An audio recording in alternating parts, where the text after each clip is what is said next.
오늘 이 본문이 바로 그러한 내용입니다. 예수님께서 죽은 지 이 나흘이 되었던 나사로를 살려주셨어요. 오빠의 죽음으로 장례식 준비를 했던 마르다와 마리아는 오빠를 살려주신 예수님을 위한 잔치를 준비하였습니다. 그 나사로의 이 가족뿐 아니라 이 소문은 멀리 퍼져서 그 주변 마을에도 알려지게 되었고, 그 예수님을 보러 온 큰 유대인의 군중이 이제 나사로 집으로 몰려들었습니다. 예수님을 만나러 왔을 뿐 아니라 그 다시 살아난 이 나사로도 보기 위해서 온 거예요. 나사로의 집은 이 많은 사람들로 아마 북적거렸을 것입니다. 그런데 또 한편에서는 나사로를 살리신 그 일 때문에 그 대제사장들과 바리새인들은 예수님을 죽이기 위해서 모의를 하고 있었습니다. 예수님은 그 이 사실을 아시고 나사로를 살리신 후에 그곳을 떠나셔서 에브라임이라고 하는 이 동네에 가셔서 제자들과 함께 머무시다가 6월절 그 엿새 전에 여기 보면 이제 베다니에 있는 나사로의 집에 다시 오셨어요. 그때 이제 이 마르다와 마리아, 나사로가 이 세 남매가 예수님을 위한 그 잔치를 열었습니다. 저는 이 말이 오늘 이 마음에 참 기쁨이 있습니다. 예수님을 위한 잔치. 예수님을 위한 잔치.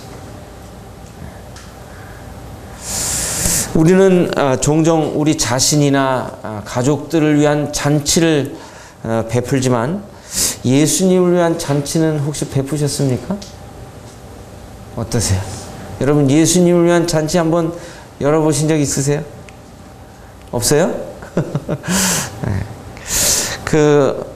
오늘 이 예수님을 위한 잔치를 통해서 우리들이 예수님을 위해서 잔치한 이유도 좀 살펴보고, 그리고 예수님을 위한 잔치를 어떻게 우리들이 열어야 할지 좀 살펴보기를 원합니다. 먼저 이 세 남매가 예수님을 위해 잔치한 이유를 좀 살펴보도록 하겠습니다. 첫 번째, 나사로는 예수님을 위한 잔치를 한 이유가 뭘까요? 자기를 죽음에서 살려주신 이유가 가장 컸을 것입니다. 지금쯤 아마 천국에서 있었을 텐데 그 주님이 다시 컴백 시키셔가지고 다시 살아났으니 얼마나 기적 같은 일이에요. 자기를 그 사랑하신 예수님이기도 하지만 자신의 목숨을 연기시켜 주시고 연장시켜 주신 데 대한 이 사실을 생각해 볼 때 주님이 그 나사로를 살리신 목적이 있었잖아요. 그 뭐였어요? 하나님의 영광을 위한 이 커다란 목적이 있었음을 이해했을 때 이 감사가 더 넘쳤을 것입니다. 옛날 히스기야를 보시면 우리가 아시겠습니다만, 히스기야가 자기의 이 수명이 다한 것을 알고 기도했을 때 우리 하나님께서는 히스기야의 이 수명을 15년 연장시켜 주셨어요. 그죠? 그런데 여기에 대해서 이제 이 이사야 38장에 보면 이 감사의 시를 기록을 해놨는데, 그러나 또 역대하 32장에 그 24절로 26절을 보게 되면 그의 교만이 유다의 멸망을 촉발시킨 원인이 되었던 모습을 봅니다. 여기 역대하 이 32장을 보면, 그때 히스기야가 병들어 죽게 되었으므로 여호와께 기도하매 여호와께서 그에게 대답하시고 또 이적을 보이셨으나 히스기야가 마음이 교만하여 그 받은 은혜를 보답하지 아니하므로 진노가 그와 유다와 예루살렘에 내리게 되었다. 이렇게 말씀하시고 있어요. 그 하나님께서 그 진노를 내리신 것을 알게 될 때 히스기야가 다행히 교만을 뉘우치고 하나님 앞에 회개함으로 말미암아 그 히스기야 시대에는 하나님이 그 진노를 내리지 않기로 결정하십니다. 하나님께서 그의 수명을 연장시켜 주신 큰 그 이유를 분명히 깨달았다고 한다면 더 겸손하고 더 낮아진 이런 가운데 참 주님의 영광을 드러냈을 텐데 하는 이러한 아쉬움이 남는 이 대목입니다. 우리도 마찬가지 아니에요? 우리는 어떻습니까? 우리를 사망과 죄 가운데서 구원하신 주님이시잖아요. 그런데 이러한 그 주님에 대해서 우리가 감사하면서 살고 계십니까? 예수님이야말로 우리의 생명의 은인 아니세요? 그죠? 정말 저희들이 무성한 말뿐만이 아니라 우리 삶에서 이 죽음에서 우리를 구원하여 주신 그 예수님을 위한 이 잔치를 우리들은 열고 있냐 하는 거예요. 하나님이 우리를 구원하신 이유를 여러분들은 알고 계십니까? 또한 구원에 걸맞은 삶을 우리들은 살고 있습니까? 나를 향하신 그분의 계획과 목적에 합당한 삶을 살 것을 성경은 누누이 말씀하고 계십니다. 인생 최대의 사명이 뭐예요? 하나님의 영광을 위한 삶 아니에요. 사실 이 문제는 이 중요한 문제고요. 모든 그리스도인들이 이 목적 있는 삶을 살게 하시기 위해 각 성도들에게 주님은 은사를 주셨다고 하는 사실이에요. 그 우리들이 내 은사가 뭐지? 이러고 맨날 방황만 하다가 끝나실 거예요. 정말 나에게 주신 은사를 분명히 알고 그 은사에 합당한 삶, 은사를 최대한 활용한 삶, 이것이 정말 주님을 위한 잔치를 베푸는 삶이 아닌가 저는 생각을 합니다. 아담의 범죄로 하나님의 형상이 파괴되었지만 이제 그리스도 안에 있을 때 주님은 우리를 새로운 피조물로 살도록 재창조하셨잖아요. 그래서 에베소서 2장 10절에도 말씀하시기를 우리는 그의 만드신 바라 그리스도 예수 안에서 선한 일을 위하여 지으심을 받은 자니 이 일은 하나님이 전에 예비하사 우리로 그 가운데서 행하게 하려 하심이라고 말씀하시고 있습니다. 이 성도가 이 복음에 합당한 삶을 살지 못하고 하나님의 뜻을 이해하지 못할 때 신앙의 심각한 불행을 초래하게 될 것입니다. 사탄은 세상의 염려와 또 재리의 유혹으로 성도들을 오늘날도 미혹하고 있습니다. 이에 넘어갈 때 우리들은 그리스도인으로서의 생명의 이 기쁨을 누리지 못하고 그 정체성을 잃은 가운데 하나님의 뜻을 거스리며 살아감으로 영적 어두움을 헤맬 것을 성경은 말씀하고 계세요. 이 굉장히 중요한 문제죠. 나를 사망에서 생명으로 인도하신 주님을 위한 그 잔치를 열어보세요.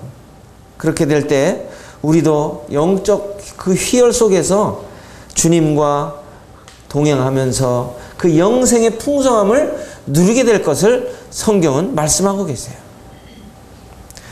여기 두 번째로는 마르다는 예수님을 위한 잔치를 열게 된 이유가 뭘까요? 오빠를 살려주셨을 뿐 아니라 부활과 생명이신 그 진리에 대해서 배웠기 때문에 예수님을 위한 잔치를 베풀었습니다.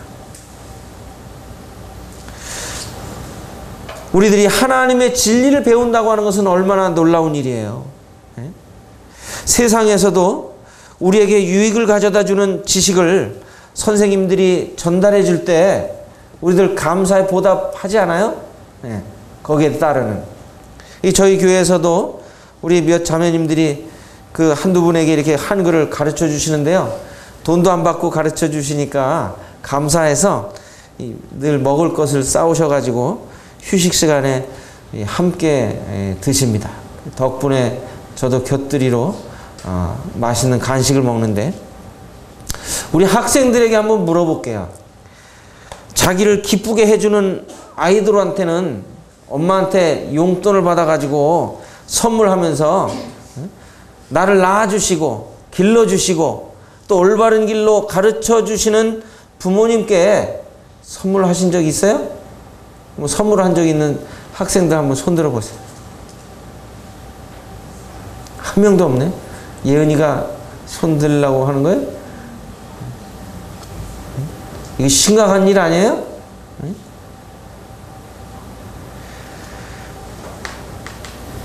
세상에서 강의를 해도요, 강의 1시간 한 그 강사료를 몇백씩 그 지불하는데 우리들이 하나님의 말씀을 듣고 또 하나님의 말씀을 가르침 받은 것에 대해서 우리들은 어떠한 태도를 보이고 있습니까? 우리의 영혼을 풍요롭게 하시는 이 주의 말씀을 가르쳐 주시는 것에 대한 감사하는 인생이 될 때 기쁨과 즐거움은 배가 된다고 말씀하십니다. 여러분에게 이 진리의 말씀을 위해 수고하는 일꾼들에게 격려와 위로의 말로 또 물질로 감사를 하십니까? 여기 보면 천국의 진리의 보고를 열어서 영의 양식을 제공하는 이런 일꾼들을 알아주고 감시의 표시를 하는 것은 참으로 합당한 겁니다. 디모데전서 5장 17절에 보면 잘 다스리는 장로들은 배나 존경할 자로 알되 말씀과 가르침에 수고하는 이들에게는 더욱 그리할 것이라고 말씀하십니다. 여기 뭐 존경한다고 하는 이 말씀 속에는요, 경제적인 그 지원, 재정적인 지원도 포함되고 있는 것을 말씀하고 있어요. 이 참 저도 교회에서 이 물질을 그 최선을 다해 이렇게 주시고 또 때마다 우리 형제자매님들께서 이렇게 선물해 주시는 것에 대해서 참 감사를 드려요. 근데 이거 참 잘하시는 거예요. 영의 것으로 심고 육의 것으로 거두는 것, 이게 당연합니다. 그런데 이 사도 바울 같이 저도 사실은 이 복음에 장애가 될 소지가 있기 때문에 여러분에게 요구하거나 강요하지 않습니다. 오히려 제가 이런 것들을 받으면 교만해질까 봐 사실 부담이 많이 돼요.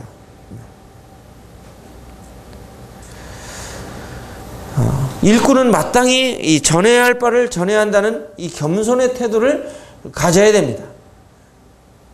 내가 이것을 전했으니까 나에게 합당한 대우를 해주시오. 이렇게 이야기하는 일꾼은 잘못된 거죠.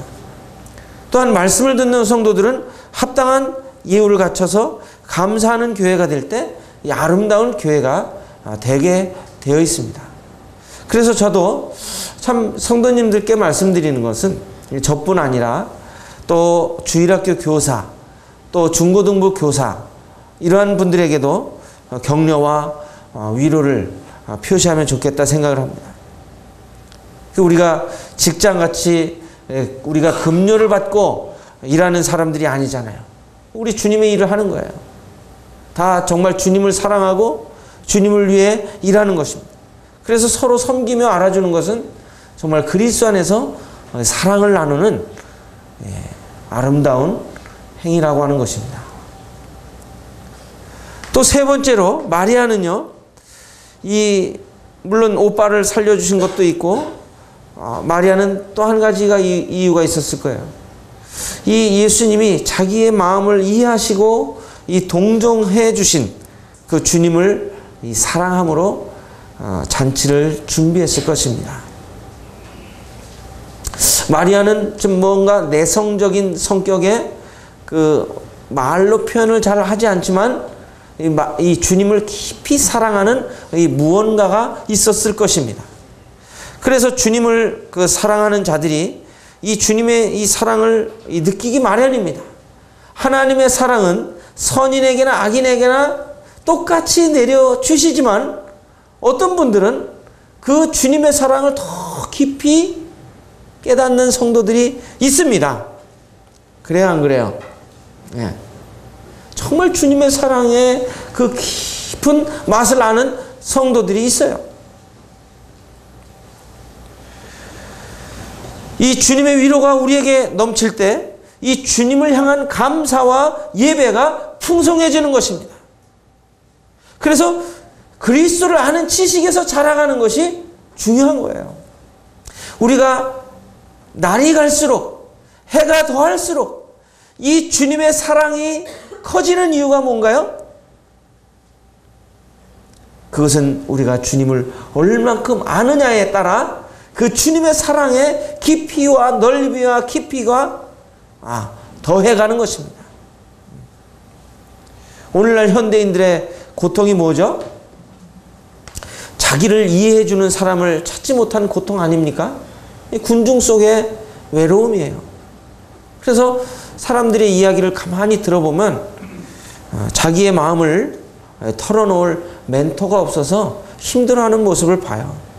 오늘날 성도들도 혹 보면 뭔가 이 나를 이해해주지 못하고 내 마음을 알아주지 못하는 이러한 고통을 호소하는 성도들도 보게 돼요.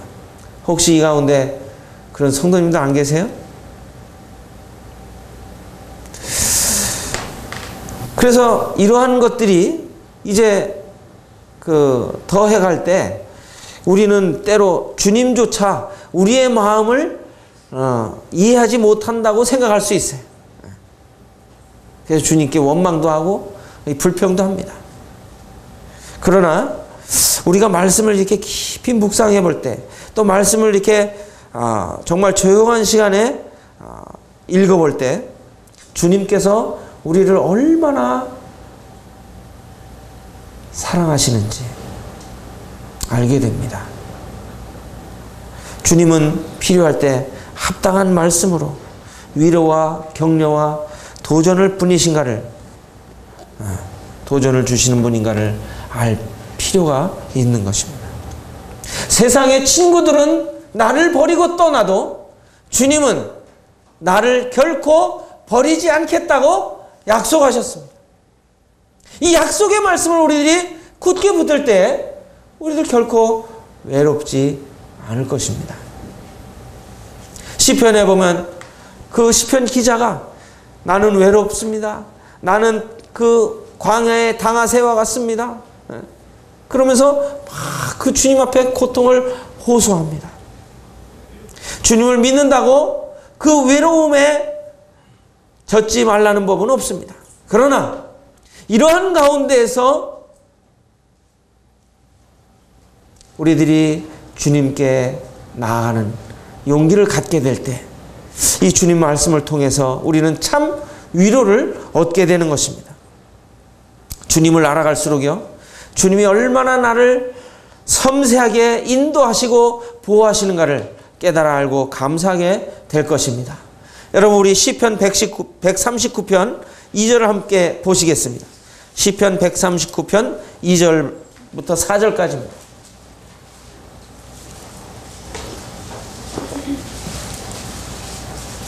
함께 보실까요? 자, 한번 읽어보겠습니다. 시편 139편 2절로 4절 시작. 주께서 내가 앉고 일어섬을 아시고 멀리서도 나의 생각을 밝히 아시오며 나의 모든 길과 내가 눕는 것을 살펴보셨으므로 나의 모든 행위를 익히 아시오니 여호와여 내 혀의 말을 알지 못하시는 것이 하나도 없으시니이다. 하나님 이런 분이세요. 주님은 우리가 어떤 말씀이 필요한지 또 어떤 때에 그 말씀이 필요한지 다 알고 계세요. 사람들이 나를 이해하지 못할 때에도 주님은 나의 마음을 이해하시고 또 보혜사 성령님을 통해 주님의 이름을 위하여 나의 길로 인도하시고 또 보호하시는 그런 하나님이신 분이십니다. 신실하신 하나님이세요. 이 마리아는 이 사실을 깨달은 거예요. 처음에는 예수님이 자기 오빠가 죽었는데도 빨리 오시지 않으니 마음이 섭섭할 수도 있고 안타까운 마음도 있었을 거예요. 그런데 주님이 오셔서 그 오빠를 살려주시고 그 마리아를 동정하시고 이해하시는 이 마음을 느꼈을 때 그 마음에 감사가 넘쳤을 거예요. 그래서 때로는 우리들이요, 사람들이 또 형제 자매들이 내 마음을 이해하지 못할 때에 솔직하게 이야기하세요. 형제님, 자매님, 제 마음 좀 알아주세요. 그리고 이야기를 하세요. 그리고 서로 기도해 주시고 서로 격려해 주시고 이렇게 할 때 그러한 가운데에서 우리들은 주님의 마음을 알고 주님의 위로를 얻게 될 거예요.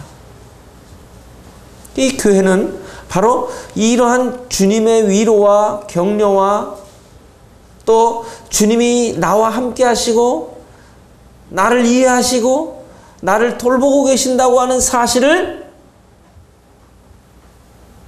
알 수 있는 공동체가 되어야 되는 거예요. 또한 두 번째로 주님을 위해 잔치를 베푼 이 사람들이 각각 어떤 일을 했는지 한번 살펴보도록 하겠습니다. 이 세 사람의 이 섬김은 우리 성도들에게 주님과 동행하며 주님을 위한 잔치를 어떻게 베풀어야 할지를 우리에게 빛을 제공해 주고 있다고 믿습니다. 첫 번째로 나사로는 어떻게 했습니까? 여기 본문에 보시면 2절에 예수를 위하여 잔치할세 나사로는 어떤 일을 했죠? 12장 2절에요. 가만히 앉아 있었죠? 여기 보면 가만히 앉아 있지는 않았어요. 예수와 함께 앉은 자 중에 있더라 그랬어요. 한번 잘 보세요. 저를 따라해 보세요. 나사로는 예수와 함께 앉은 자 중에 있더라. 자, 그럼 우리가 이 장면을 한번 상상해 보세요. 예수님이 지금 앉아 계세요. 근데 그 옆에 지금 나사로가 지금 앉은 자 중에 이게 여러 명이 앉아 있었겠죠. 나사로만 앉아 있었진 않았어요. 여러 사람이 지금 앉아 있는 중에 그 나사로도 함께 있었습니다. 예수님과 앉아서 뭐 했을까요? 멀뚱멀뚱 얼굴 쳐다보고 앉아 있었을까요? 뭐 했겠어요? 여러분들, 우리들이 자매님들이 식사를 하기 전에 뭐 하죠 보통? 예? 음식 나오기 기다리면서 뭐 이런저런 얘기 나누잖아요. 그럼 나사로도 우리가 객관적으로 추측해 보건대 예수님과 교제했겠죠. 예수님이 뭐 말씀하셨겠죠. 나사로야, 너 C급했지? 나흘 동안 수의를 입고 그 동굴에 있었던 맛이 어떠냐? 그래서 이제 뭐 이런저런 얘기 나누셨겠죠. 그러면서 예수님은 나사로와 이 주변의 사람들에게 이 천국의 진리를 이해하기 쉽게 설명하고 계셨을 것입니다. 또한 질문하는 사람들도 있었겠죠. 이건 어떻고 저건 어떻고 하면서 질문했겠어요. 나사로는 주님과 함께 있으면서 교제의 깊은 샘물에서 헤엄치고 있었을 거예요. 주님의 말씀을 들으며 그 영혼이 더 소성케 되고 성장함을 느끼는 삶은 주님을 위한 잔치의 시작이라고 볼 수가 있습니다. 우리가 주님을 위한 잔치를 베푸는 것이 뭐예요? 주님과 교제하는 것이라 이렇게 말씀드릴 수 있어요. 주님의 말씀을 듣는 것은요, 주님을 위한 잔치를 베푸는 거나 마찬가지예요. 이게 주님을 기쁘게 하는 거예요. 여기 우리 잠언 9장도 한번 요한복음 12장 잠깐 손을 넣으시고 한번 보겠습니다. 그 말이 맞는지. 잠언 9장입니다. 9장 1절로 6절을 함께 보겠습니다.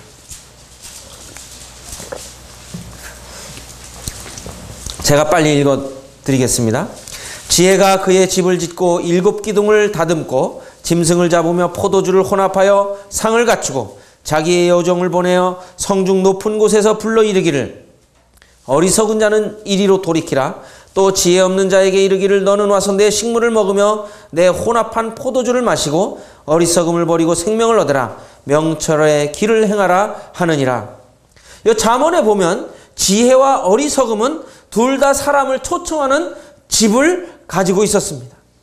여러분이 생명을 얻기를 사모한다면 어리석음의 집으로 들어가기보다는 바로 지혜의 집을 방문해야 할 것입니다. 여기 참 지혜는 이 지혜 사역의 완전함을 가리키는 7 기둥을 가지고 있습니다. 지혜의 근본이신 그 주님의 초청은 오늘도 유효합니다.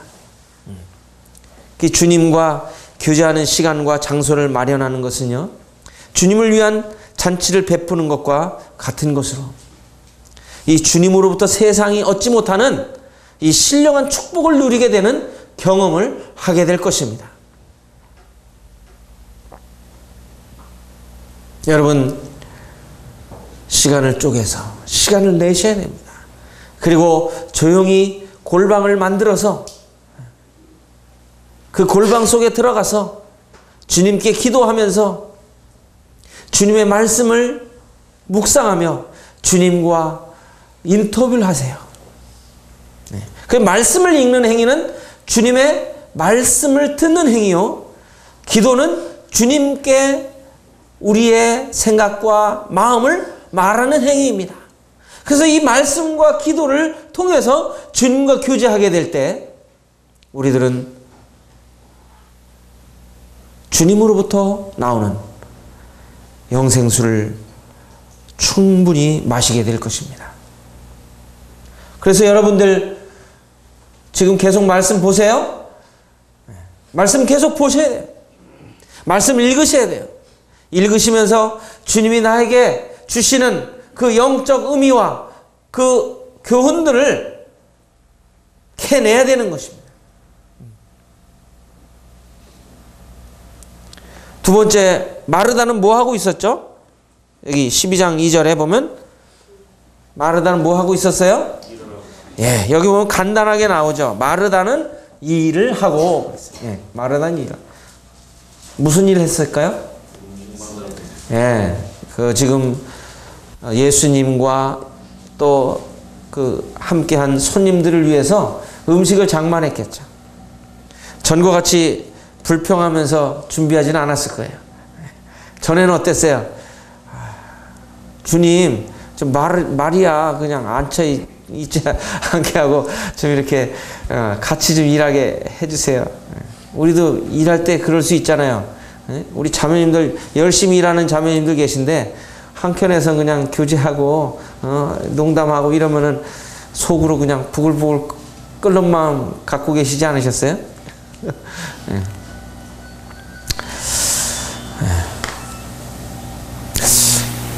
이 마르다는요, 이 봉사가 달라졌어요.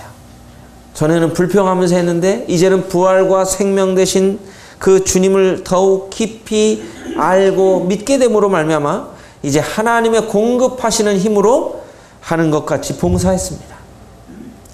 부활이요 생명이신 그리스도를 바로 알고 깊이 알게 될 때요, 이 봉사도 거룩하다는 것을 깨닫게 됩니다. 그리스도인 훈련원에 가면 그 식당에 이 거룩한 봉사 위에 이런 말이 있어요. 그 설거지 하는 그 앞에다가 그걸 해놨어요. 이 설거지도 이 거룩한 봉사예요. 우리 청년들이 또 이렇게 애찬 끝나면 설거지도 하고 그러는데, 설거지를 하면서 이게 뭐예요? 이건 거룩한 봉사예요. 우리 청년들만 한번 복창을 해봅시다. 설거지는 좀 작아. 설거지는 거룩한 봉사다. 음식 만드는 것뿐만 아니라 우리의 수고와 섬김은요, 이것을 깨닫게 될 때 차원이 다른 행위가 될 것입니다. 옛날 경건한 그리스도인들 가운데는요, 성경적 사고를 가지고 있었던 이 믿음의 선배들이 있었습니다. 그런데 이 모든 일이 다 주님 안에서 거룩하다는 의식을 가지고 임했습니다. 그래서 청소하는 일도요, 이게 참 하나님께서 나에게 주신 천직이라고 알고요, 그거 참 성스럽게 그 일을 수행했습니다. 상전이 종을 대할 때든지, 또 하급 직원이 이제 상사를 대할 때든지, 또 부부 간에, 또 부모와 자녀 간에, 또 사회에서 이 대인 관계에 있어서는지 우리들이 봉사와 섬김을 통해서 우리들이 삶을 살잖아요. 그런데 이러한 그 봉사와 섬김이 거룩함을 추구한다고 하는 이 확신 속에서 감사함으로 우리가 활동할 때 거기서 누가 영광을 받으시는 거예요? 하나님이 영광 받으시는 거예요. 우리도 교회 안에서나 가정 안에서나 직장에서나 어디서든지 그리스도를 믿는 자들로서 예수님을 위한 행동을 하게 될 때 그게 바로 예수님을 위한 잔치를 베푸는 거예요. 그 우리들이 어떠한 일은 크고 어떠한 일은 작게 생각하는 이러한 가치관보다는 정말 작든지 크든지 참 주님을 위해 하는 일이라고 하는 사실을 깨닫게 될 때에 우리의 봉사는 크고 작은 게 없어요. 그것은 거룩한 일이에요. 또 여기 보면 세 번째로 마리아는 뭐 했어요? 마리아에 관한 기사는 좀 한 절이지만 길게 이렇게 나와 있어요. 뭘 했죠? 지극히 비싼 향유 곧 순전한 나드 한 근을 가져다가 예수님의 발에 붓고 자기 머리털로 예수님의 발을 닦아드렸습니다. 이 당시에 여인들이 머리를 공중 앞에서 풀어 헤치는 행위는 이 정결하지 못한 행위라고 이렇게 여겼습니다. 그런데 이 마리아가 이렇게 예외적인 행동을 한 이유는 분명히 우리들에게 무엇인가 알려주고 있다고 하는 사실이에요. 여기 나드는 식물의 이름인데요, 그 식물에서 추출한 향료의 그 이름도 이 나드였어요. 근데 그것이 값이 비쌌기 때문에요, 마리아의 헌신을 보게 되면 굉장히 큰 헌신임을 우리들은 금방 알아챌 수가 있습니다. 아마 마리아의 헌신에 대해서 설교를 많이 성도님들은 들으셨을 거예요. 이러한 이례적인 행동을 한 이 마리아의 행동은 일반적인 상식으로는 참 이해하기 어려운 이러한 행동이었습니다. 그러나 마리아는 이례적인 감사의 표시를 한 것에 대해서 주님이 뭐라고 평가하고 계세요? 주님의 장례를 준비한 거다 말씀하세요. 성경에 보면 큰 헌신의 모습을 몇 군데서 볼 수가 있습니다. 과부의 이 두 렙돈을 예수님이 지켜보시면서 어떻게 칭찬하시죠? 구차한 중에 자기 생활비 전부를 넣었다고 칭찬하셨습니다. 사람들이 볼 때는 그 부자의 돈이 훨씬 많아 보였습니다. 그러나 예수님의 관점은 액수의 평가가 다르셨어요. 그녀는 생활비 전부를 드렸던 것입니다. 또한 마게도냐 지역의 성도들의 헌신을 우리들이 생각해 볼 수가 있습니다. 고린도후서 8장 1절로 5절을 보게 되면 마게도냐 교회에게 주신 은혜를 사도 바울이 설명을 하면서 그들이 환난의 많은 시련 가운데에서 그들의 넘치는 기쁨과 극심한 가난이 그들의 풍성한 연보를 넘치도록 하였다고 이렇게 증언하고 있습니다. 그렇게 할 수 있었던 것은 그들이 그 연보를 드리기 전에 먼저 자신을 주님께 드리고 하나님의 뜻을 따라 드렸기 때문이라고 사도 바울은 설명하고 있습니다. 하나님이 우리에게 기뻐하시는 큰 잔치가 뭐예요? 우리 자신을 드리는 거예요. 우리 자신을 하나님의 뜻대로 드리는 이 제물, 하나님이 기뻐 받으시는 거예요. 얼마나 이 마리아의 헌신은 놀라운 헌신입니까? 자신들을 위하여 목숨을 십자가에 내어주신 이 주님의 사랑을 깨달은 하나님의 자녀들이 나타내는 합당한 반응 아닙니까?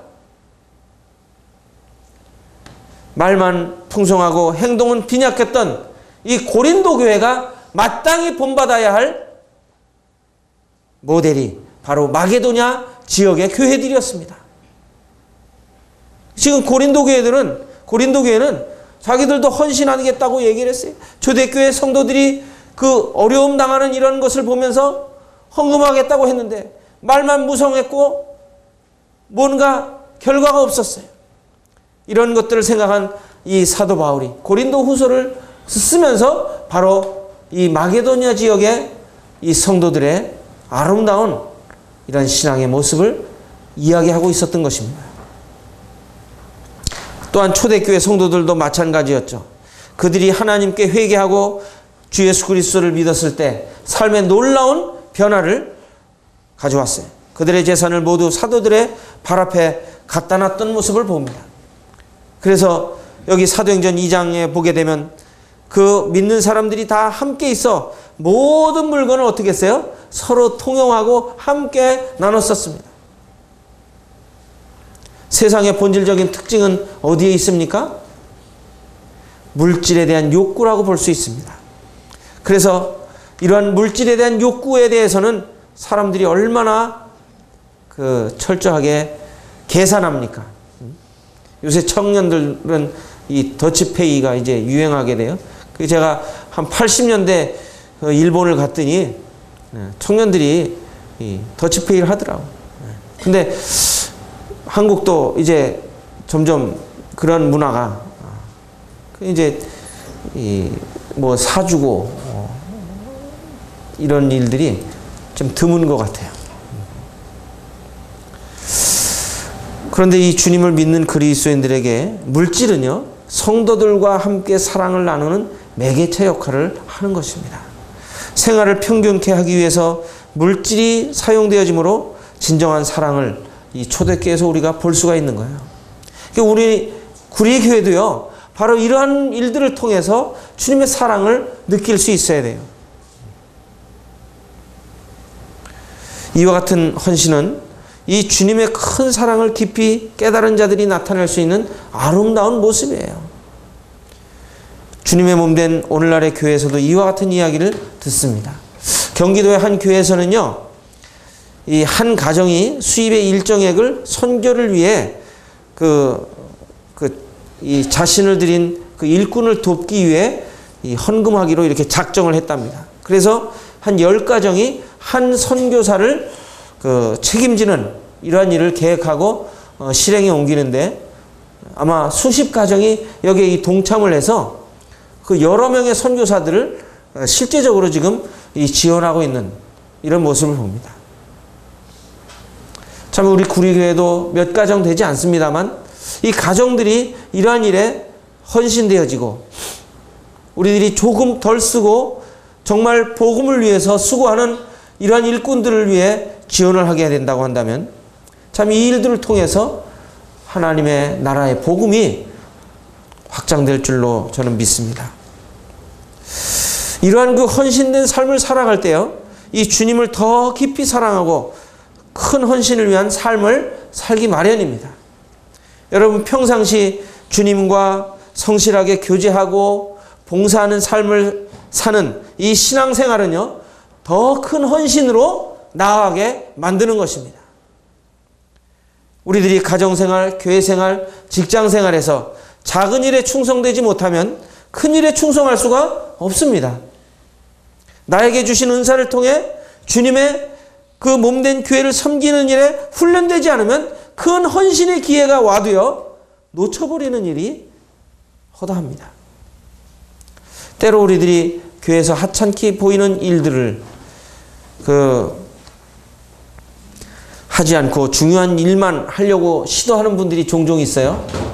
그러니까 하찮은 일이라고 생각하는 거는 안 해. 그리고 큰 일이라고 멋있게 보이는 일만 하려고 하는 이런 분들이 있어요. 그러나 성경은 중요한 일을 하기 전에 작은 일이라고 생각되는 그러한 일을 성실하게 감당하기를 원하시고 계세요. 그 주님도 누가복음 12장 26절에 이렇게 말씀하세요. 그런즉 가장 작은 일도 하지 못하면서 어찌 다른 일들을 염려하느냐 이렇게 말씀하세요.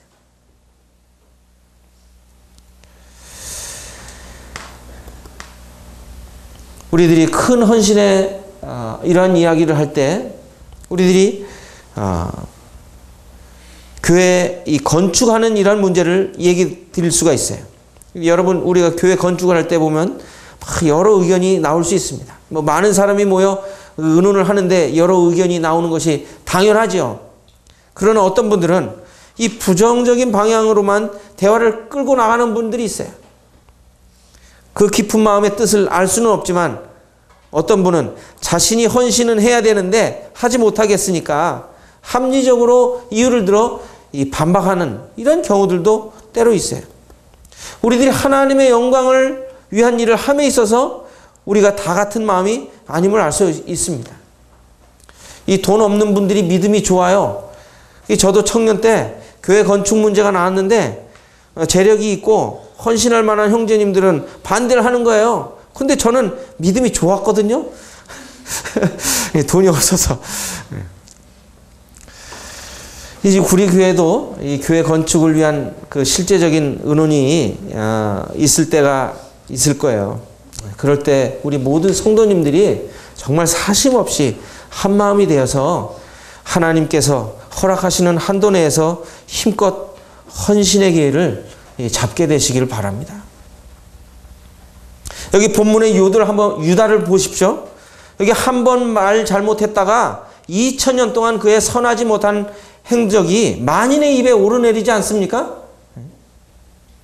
유다는 돈 맡은 사람이었어요. 그래서 예수님과 그 일행의 경제적 지출을 담당하는 사람이었어요. 그런데 그가 마리아의 이런 그 값비싼 헌신을 하였을 때 마리아를 책망하면서 야, 이 향유를 팔아 가난한 사람들에게 주는 게 합당치 않냐 하면서 핏대를 올린 거예요. 그 유대인 풍습 가운데는 6월절 저녁에 가난한 자 사람들에게 이렇게 선물을 나눠주는 이런 그 풍습이 있었습니다.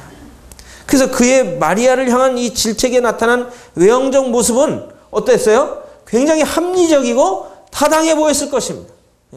300데나리온에 되는 이 노동자 1년치 품삯에 해당하는 이 금액을 가난한 자들에게 선물로 준다고 한다면 수십 명을 줬겠죠.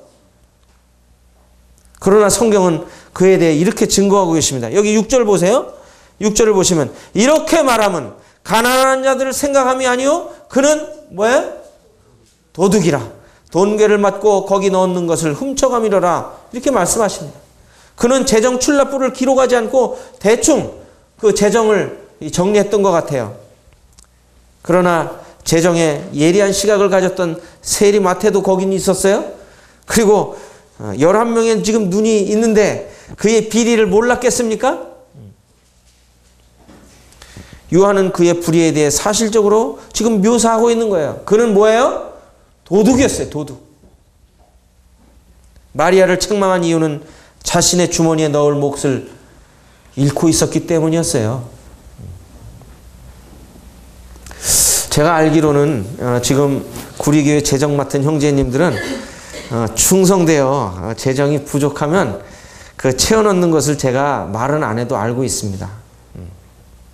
정직하고 성실한 형제님들을 함께 일하는 동역자로 그 주신 것이 구리교회는 얼마나 감사한지 몰라요.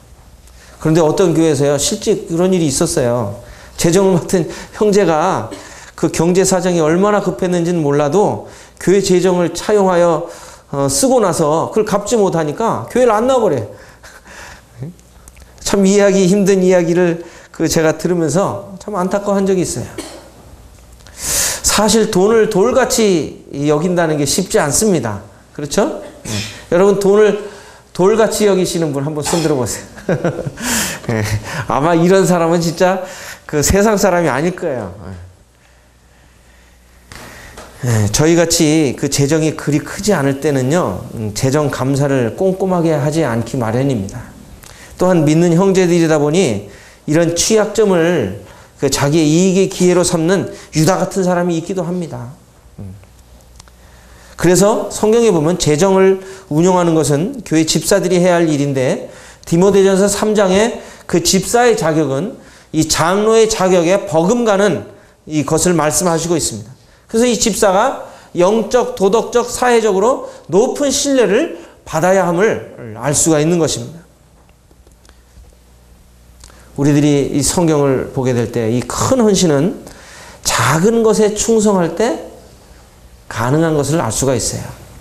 나사로의 이 부활은 많은 유대인들에게 그 예수님을 믿게 되는 이유가 됐는데, 이러한 그 잔치에 일어난 이 풍경을 보면서 정말 저희들이 이 예수님을 위한 잔치를 어떻게 베풀어야 할까를 오늘 세 가지로 말씀을 드렸어요. 먼저는 주님과 함께 교제하는 행위. 두 번째로는 주님을 위한 봉사를 하는 행위. 그리고 이제 더 나아가서는 이 주님을 위한 큰 헌신에 이르는 행위. 이러한 것들은 우리 주님이 기뻐하시는 이런 잔치입니다. 여러분, 우리 주님이 어떤 분이세요? 잔치가 있고 나서 그 이튿날 명절에 예수님께서 이제 예루살렘에 입성하시는 장면이 나오죠? 그 뒤에 보시면. 그런데 예수님이 뭘 타고 입성하세요? 1마력짜리도 안 되는 자동차를 타고 지금 입성하시는 거예요. 오늘날 말하면 그 지금 없어진 티코 같은 차 타고 지금 들어가시는 거예요. 그런데 그 예수님께서 이제 입성하실 때 많은 무리들이 호산나 다윗의 자손 예수여 하면서 막 찬송을 하는 거예요. 왜? 예수님께서 그 나사로를 살리신 그 이야기를 익히 들었던 그 무리들은, 군중들은, 청중들은 예수님께 구원을 요청하면서 종려나무 가지를 바닥에 깔고 자기 겉옷을 펼치면서 그 예수님의 입성을 환영했을 것입니다. 그런데 이 놀라운 장면은 스가랴 9장 9절에 이미 예언된 왕으로 오신 그 예수 그리스도에 대해 실제적으로 보여주신 장면이었습니다. 겸손하여 그 나귀를 타고 입성하신 그 예수님, 이제는 영광 중에 다시 오실 것을 성경은 말씀하십니다. 이 놀라우신 예수님을 위한 이 잔치를 우리들이 어떻게 해야 할지 여기 요한복음 12장은 오늘 우리에게 말씀해 주고 계십니다. 주님과 교제하며 주님을 위한 봉사와 주님을 위한 큰 헌신을 통해서 주님이 기뻐하시는 잔치, 우리 모두가 이러한 잔치를 열 수 있는 자격이 있지 않습니까? 우리들이 이 요한복음 12장에 나타난 이 아름다운 장면이 우리 교회 가운데 또 우리 삶 가운데 일어나게 되기를 바라는 마음이 있습니다. 기도하겠습니다.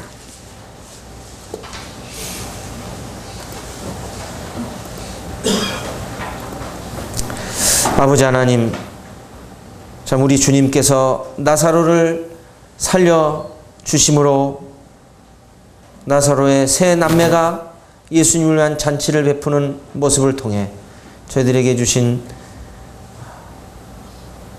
주님의 교훈에 감사를 드립니다. 참 주님, 저희들도 주님을 위한 잔치를 베푸는 데 있어서 참 어떻게 베풀어야 할지를 보여주신 것 감사를 드립니다. 참 주님과 함께 교제하고 주님을 위해 작은 일부터 봉사하며 주님을 위해 큰 헌신을 하는 이런 모든 행위들이 참 주님을 기쁘시게 하는 일임을 저희들이 기억하면서 참 주님의 몸된 이 구리 교회가 주님 오시는 그날까지 참 주님을 위한 잔치로 참 들썩들썩하며 기뻐하며 즐거워하며 하나님께 영광을 돌리는 교회로 주님 앞에 나아가기를 간절히 소원합니다. 또한 저희들은 이 주님을 위한 잔치를 베푸는 자들로서 이러한 복된 인생으로 저희들을 계속 이끌어 주시고 인도하여 주시기를 소원하옵고 저희들을 사랑하신 예수님 이름으로 기도하였습니다. 아멘.